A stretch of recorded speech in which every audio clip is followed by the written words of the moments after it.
Magandang gabi, Philippine Air Force. Narito ang magiging lagay at taya ng panahon ngayong gabi ng Biyernes at sa mga susunod na araw.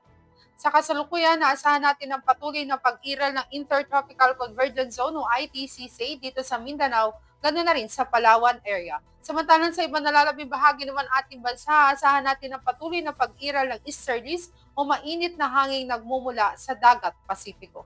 Para naman sa magiging lagay at taya ng panahon bukas, asahan natin dulot ng ITCC. Patuloy ang maulap na kalangitan na may kalat-kalat na pag-ulan, pagkidlat at pagkulog dito sa Palawan, ganoon na rin sa Kalayaan Islands. Dito naman sa Metro Manila at ibang nalalabing bahagi ng Luzon, naasahan naman natin ng bahagyang maulap hanggang sa maulap na kalangitan, ngunit may mga posibilidad pa rin yan ng mga pulupulong pag-ulan na kuminsan ay may pagkidlat at pagkulog.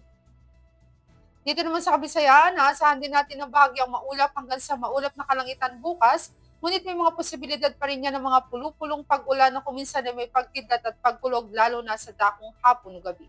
Dito naman sa Mindanao, partikular na sa Zamboanga, asahan natin ang maulap na kalangitan na may kalat-kalat na pag-ulan, pagkidlat at pagkulog dulot pa rin yan ng ITCZ. At sa ibang nalalabing bahagi naman ng Mindanao, aasahan natin ang bahagyang maulap hanggang sa maulap na kalangitan. Ngunit may mga tsansa din ng mga pag-ulan na kuminsan na may pagkidlat at pagkulog lalo na sa dakong hapon o gabi. Para naman sa magiging lagay at taya ng panahon pagsapit ng linggo hanggang araw ng Martes, aasahan natin dito sa Metro Manila ang generally fair weather, bahagyang maulap hanggang sa maulap na kalangitan, ngunit may mga posibilidad din ng mga pulupulong pag-ulan na kuminsan ay may pagkidlat at pagkulog lalo na sa dakong hapon o gabi. Ganon din ang aasahan natin dito sa Cavite.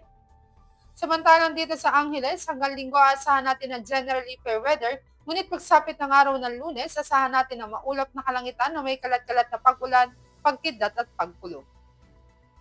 Ganon din ang aasahan natin dito sa Lipa. Samantalang dito sa Puerto Princesa, maging sa Kalayaan Island, aasahan natin sa mga susunod na araw ang patuloy na maulap na kalangitan na may kalat-kalat na pag-ulan, pagkidlat at pagkulog.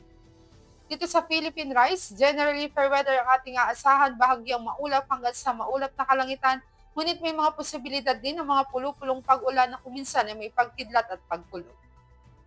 Ganun din ang aasahan natin dito sa Lapu-Lapu sa mga susunod na araw, generally fair weather, bahagyang maulap hanggang sa maulap na kalangitan, ngunit may mga tsansa rin ng mga pag-ulan lalo na sa dakong hapon o gabi. Maging sa Davao, aasahan natin may gradual na pagganda na ng panahon sa mga susunod na araw, bahagyang maulap hanggang sa maulap na kalangitan ang ating aasahan, ngunit may tsansa din ng mga pag-ulan lalo na sa dakong hapon o gabi.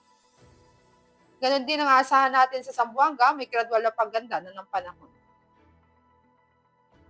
Ang araw ay lulubog sa ganap na 1828 dito sa Metro Manila at asahan natin sisikat bukas sa ganap na 0528.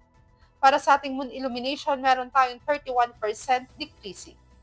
At yan ang latest update natin sa weather, at para maging updated sa lagay at taya ng panahon, manatiling i-follow ang Air Force Weather Center sa aming mga social media accounts.